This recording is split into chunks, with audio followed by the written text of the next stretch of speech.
on a cold February morning in 1876, inside a patent office in Washington. A silent race that would alter the course of history was nearing its end. On that very day, two men filed applications for the same idea, Alexander Graham Bell and Elisha Gray. Both had succeeded in transmitting the human voice through wires. Yet what determined the winner of this story was neither genius nor science, but a difference of only a few hours. And so, Bell's name was written into history. But what if, that day, the man who walked through the door first had not been Bell, but Gray? Would the world we know today still be the same? Chapter 1.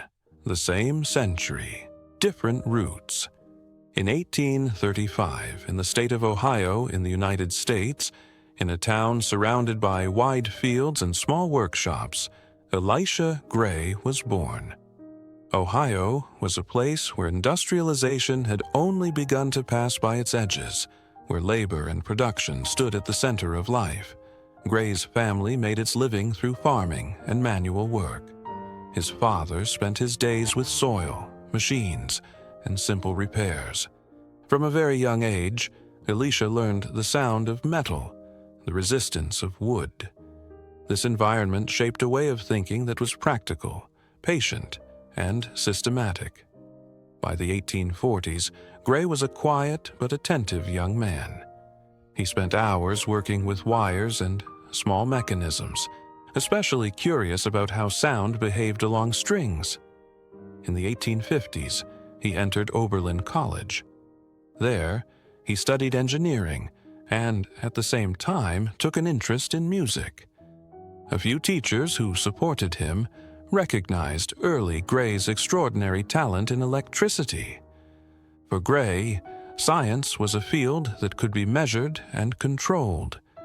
During those same years, Alexander Graham Bell, born in 1847, was growing up in an entirely different world. In Edinburgh, Scotland, in a home where intellectual conversation was never absent. His father was a respected academic working on the science of speech. His mother, by contrast, was hearing impaired. Bell's childhood unfolded along the thin line between the absence and the presence of sound. This gave rise to a deep emotional sensitivity. In the 1850s, Bell was educated in Edinburgh and London. He did not attend a formal engineering school, yet his father's circle gave him access to scientists, educators, and artists. Those who supported Bell were captivated by his intuitive intelligence. By 1862, Elisha Gray was already working as a young engineer in Ohio and around Chicago. He focused on electricity and telegraph systems, technically testing the idea that sound could be carried along wires. Alexander Graham Bell, meanwhile, was only 15 years old. He continued his education, closely observing his father's work, and began to think deeply about the nature of the human voice. One was building circuits. The other was trying to understand sound. In the same era, they were approaching the same question from different paths. And those paths, unbeknownst to them, were slowly beginning to converge. During this period, America and Europe were undergoing a silent transformation. Steam engines, telegraphs, and railways were shortening distances. Yet the human voice still could not cross those boundaries. While Elisha Gray worked in Ohio's workshops, he saw this problem as a technical one.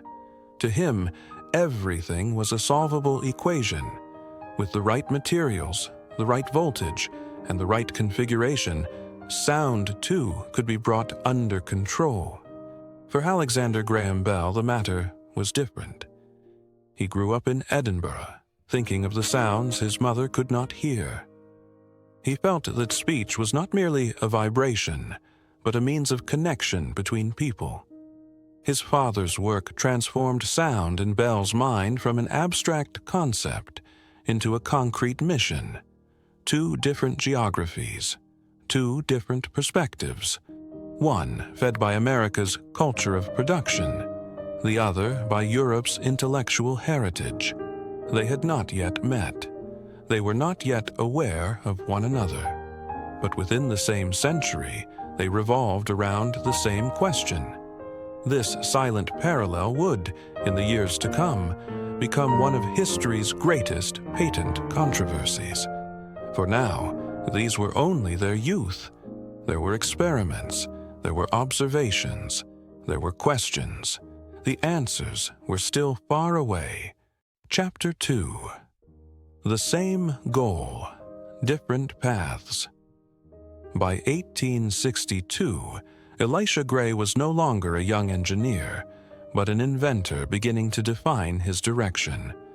Working around Ohio and Chicago, he focused on electricity and telegraph systems, experimenting with the idea that signals could carry more information.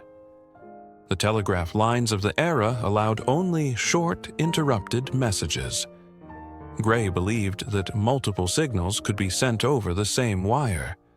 This idea brought him, day by day, closer to the possibility that sound itself could be transmitted electrically. During those same years, Alexander Graham Bell was leaving his youth behind. In the mid-1860s, he moved with his family first to Canada, then to the United States. This migration changed Bell's view of the world. In Boston, the young Bell began to connect with educational circles. Using his father's methods, he worked on speech and diction. He was not yet an inventor, but an observer trying to understand sound. By 1869, Gray had crossed an important threshold in his professional life. His work on telegraph technology brought him to the attention of major communication networks such as Western Union. Gray was no longer alone. He had colleagues with whom he could share ideas and investors who took him seriously. Yet Gray's focus remained technical perfection. For him, an invention was a problem that had to be completed. In the early 1870s, Bell began teaching in Boston. He worked with the hearing impaired, developing methods to visualize and teach sound. Through this process, Bell began to analyze sound not only academically, but emotionally. The circles that supported him encouraged his intuitive approach. By 1873, a quiet transformation had begun in Bell's mind. Understanding sound was no longer enough. While working in Boston, Bell started closely following experiments on telegraph systems. The idea of the harmonic telegraph, in particular, opened a new door in his thinking.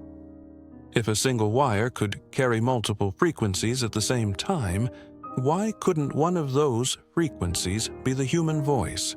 This question was more than curiosity for Bell. For the first time, he considered that sound might not only be taught, but transmitted.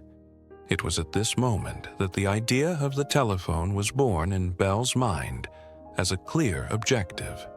By 1874, Elisha Gray was technically far ahead of Bell.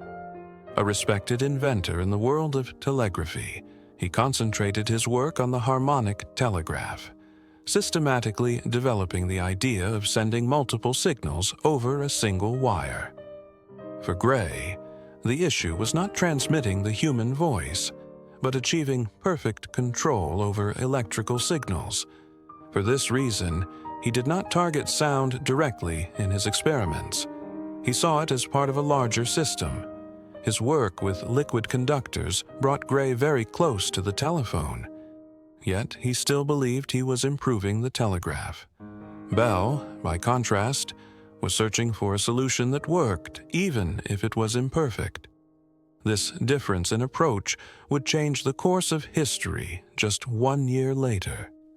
The year 1874 was a quiet but decisive turning point for Alexander Graham Bell. Understanding sound was no longer enough. He wanted to transmit it. While working on the harmonic telegraph, he realized that sound was not made of broken signals, but of continuous vibrations. He believed these vibrations could alter an electrical current. Toward the end of 1874, he began experimenting with metal diaphragms, electromagnets, and wires. He was not an engineer. So in 1875, he worked with Thomas Watson to turn his ideas into physical mechanisms. On June 2, 1875, when a vibrating, voice-like resonance was heard through a wire, Bell was certain. The human voice could travel along cables. From that moment on, the telephone ceased to be just an idea. It became an invention that needed protection. By 1874 and 1875, the two men were approaching the same technical ground. Gray was trying to control frequencies. Bell was trying to capture sound itself. The methods were different. The goal was the same. The rivalry was not yet visible, but it was real. One spoke through circuits, the other through the human voice, and time was now closer than ever to the point where these two paths would finally intersect. Chapter 3.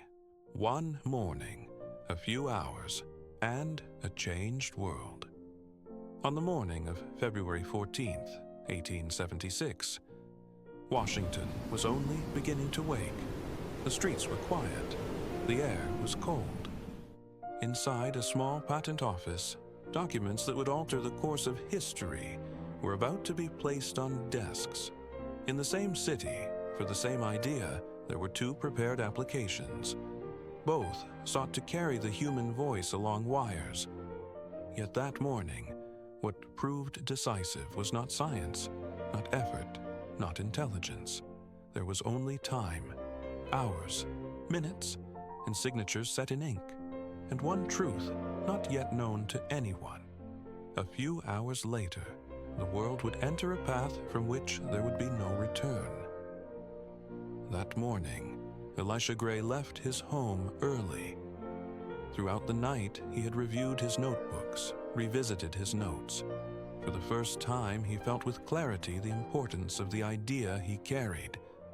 He placed the documents into his bag and walked through the cold streets of Washington toward the patent office, trying to leave his hesitation behind. At the same hours, Alexander Graham Bell trusted his work. He did not rush his paperwork. He believed everything was already in order. Convinced that a few hours' delay would make no difference, he chose to go to the office later. He believed time was neutral. But in this universe, time had taken sides. The documents were examined. The technical descriptions were reviewed. Gray's application was clearer, more precise, more engineered. The signatures were placed, and the patent was approved. The patent for the telephone was granted to Elisha Gray. After receiving the patent, Elisha Gray's life changed fundamentally. From 1876 onward, Gray was no longer known as an inventor working alone in a laboratory, but as the official holder of a new technology. Yet this title did not bring haste. It brought responsibility. Gray did not rush to commercialize the telephone. He focused instead on perfecting the system. Between 1877 and 1880, he continuously refined the devices, reduced errors, and attempted to establish standards. During this period, the telephone remained less a revolution than a technical innovation. Gray's meticulousness earned respect, but the world of communication struggled to keep pace with his tempo. For Alexander Graham Bell, 1876 was not a collapse, but a change of direction. Bell lost the telephone, but he did not lose sound. Between 1876 and 1880, he devoted his focus entirely to speech education, the hearing impaired, and the science of sound.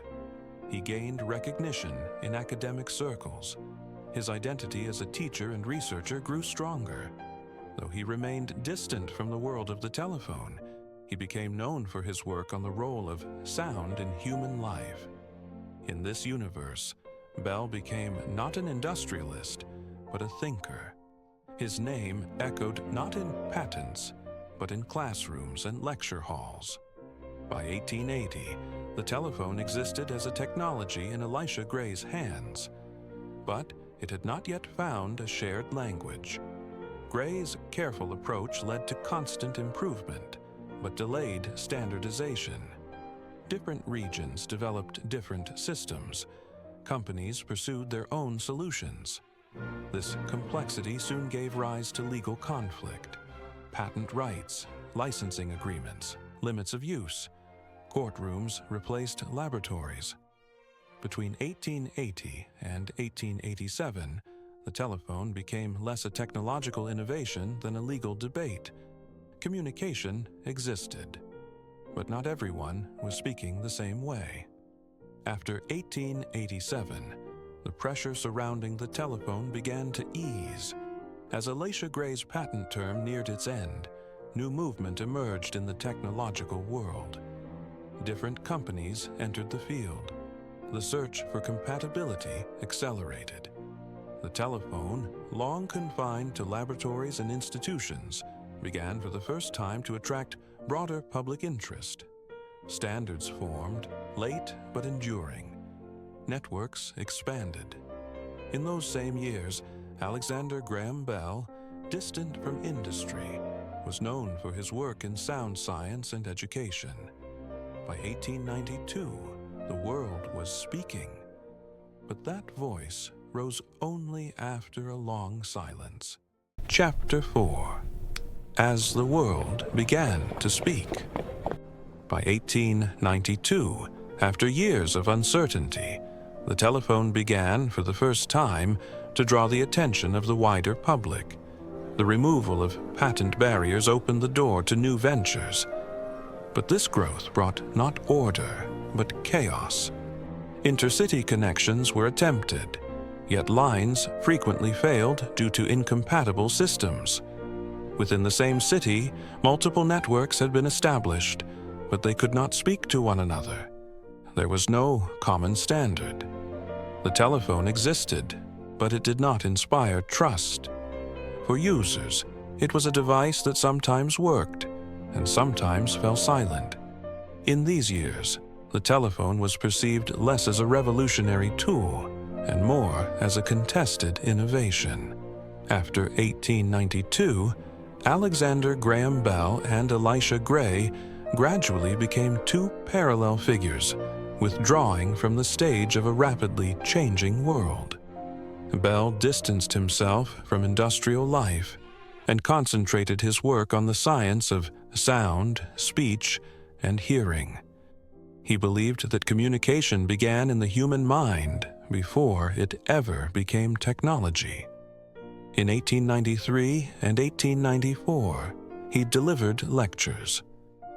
From the outside, he observed the growing confusion of telephone systems in cities and concluded that the problem was not technical, but conceptual.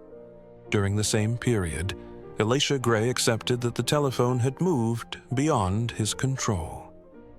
He withdrew from active development and adopted a role of consultancy and technical guidance.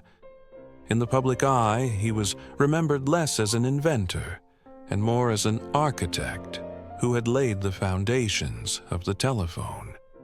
From 1895 onward, the telephone slowly but steadily began to enter the lives of the middle class.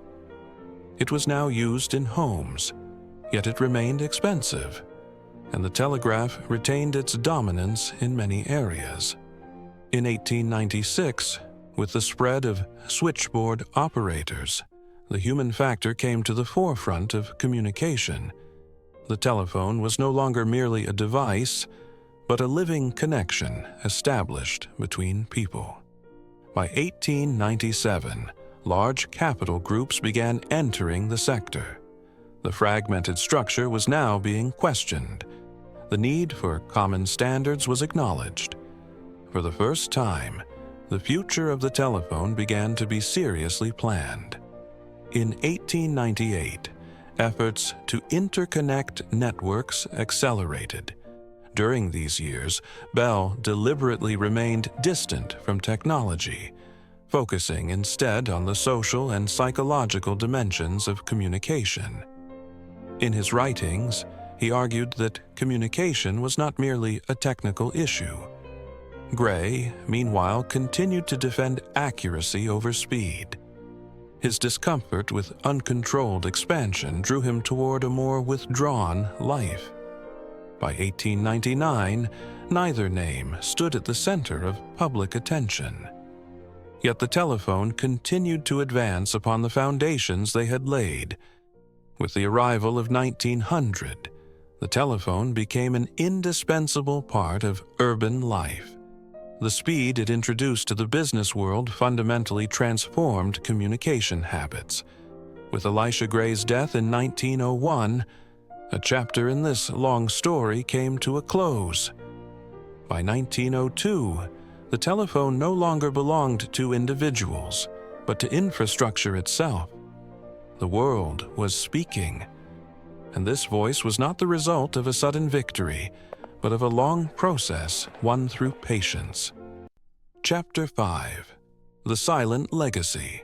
When Elisha Gray passed away in 1901, the telephone was already moving forward in a world without him. With his silence, the invention was severed from its creator. What remained were solid foundations laid without haste, and a revolution that had arrived late. After 1902, the telephone no longer developed under the shadow of a single name. It advanced through the combined efforts of many systems and many companies. Standards slowly took shape. Intercity and international connections grew stronger. The telephone first became indispensable to the business world, then entered homes. During the First World War, the strategic importance of communication increased dramatically. Telephone and telegraph were used together, yet the absence of a unified vision occasionally led to coordination failures. In the post-war period, investment accelerated. Infrastructure was strengthened. By the 1920s, the telephone was no longer a luxury, but a natural part of daily life. People had grown accustomed to overcoming distance with voice. Speaking had become ordinary, silence the exception. During these same years, Alexander Graham Bell stood far from the center of technology. He observed the growth of the telephone but did not attempt to steer it. For Bell, machines were never the point. People were. The effect of sound on individuals, the psychology of communication, and its meaning remained his central concerns. In universities and academic circles, his ideas were cited. Even during the war years, he continued to emphasize the human dimension of communication. As the 1920s approached, Bell was no longer a figure who made history, but one who gave history meaning. The telephone was speaking. Bell was explaining what speaking meant. After the 1920s, telephone technology entered a new phase. Automatic exchanges spread. Connections accelerated. In the 1930s and 40s, long-distance lines were strengthened. In the 1950s, the telephone settled into homes. In the 1970s, the idea of wireless communication emerged. The telephone was freed from place. In the 1990s, mobile phones became widespread. In the 2000s, they merged with the Internet, carrying data and images. From the 2010s onward, smartphones made communication instant and global. The year 1876 was the moment two different worlds quietly diverged. In the world where Graham Bell held the patent, the telephone began to speak immediately, imperfect but alive. In this world where Elisha Gray held the patent, the telephone fell silent, waited, and chose to mature. In 1877, while companies were being founded in Bell's world, systems in Gray's world were still confined to laboratories. Between 1878 and 1880, while exchanges rose in Bell's world, Gray's world experimented with competing solutions, unable to find a common language. Throughout the 1880s, Bell's world learned to speak. Gray's world lost time to legal disputes and technical incompatibilities. By the 1890s, the telephone was ordinary in Bell's world, while in Gray's, it was only beginning to be accepted. The delay exceeded a decade. When Gray died in 1901, his invention was still in the process of spreading. In 1902, the world finally spoke. But this speech did not arrive like a revolution. It came after a long waiting. In Bell's world, people learned to speak through systems. In Gray's world, systems had to learn to speak before people did. And perhaps the most enduring legacy in history was not the one that spoke the loudest, but the silence that made speech possible.